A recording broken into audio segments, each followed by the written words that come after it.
Assalamualaikum dan salam sejahtera. Nama saya Nur Atirah binti Sajulia Lesidris dengan nombor matriks D202-1109-9913.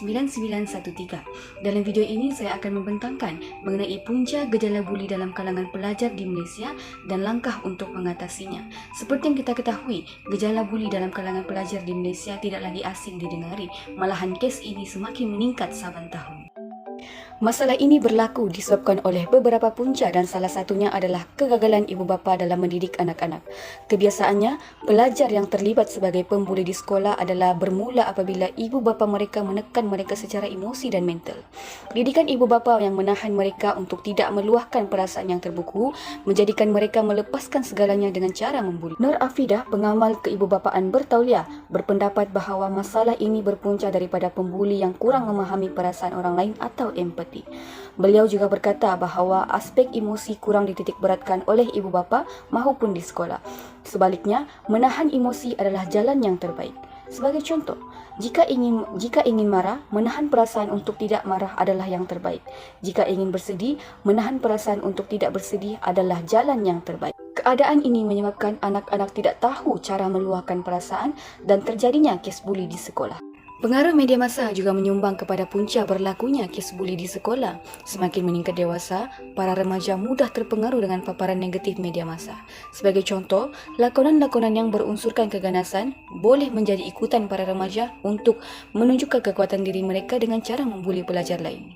Di Malaysia, filem-filem yang berunsurkan keganasan cukup banyak dan sering ditayangkan di kaca televisyen. Sebagai contoh, filem yang bertajuk KL Gangster mengandungi unsur keganasan boleh menjadi ikutan para remaja dan akhirnya boleh membawa kepada gejala buli di sekolah. Setiap permasalahan yang berlaku mempunyai jalan penyelesaiannya dan salah satu penyelesaian masalah ini adalah meluangkan masa yang berkualiti bersama keluarga. Meluangkan masa dan memperbanyakkan komunikasi antara anak-anak dengan ibu bapa merupakan salah satu amalan murni yang sepatutnya dijalankan oleh setiap institusi keluarga.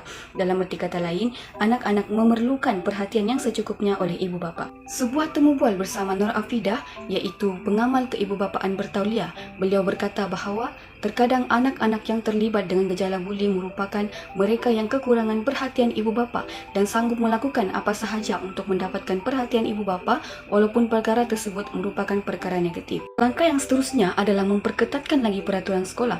Dalam hal ini, pihak sekolah perlu bijak dalam menyusun segala hukuman yang sesuai untuk pembuli. Dapat kita lihat bahawa terdapat kes buli yang berlaku berpunca daripada sistem moden yang lemah. Kesimpulannya, tiada penyakit yang tiada pembunuhnya. Kes buli yang berlaku di sekolah perlu diambil cakna oleh pelbagai pihak, terutamanya peranan ibu bapa dalam membentuk anak sejak kecil lagi, ibarat melentur buluh biarlah dari rebungnya.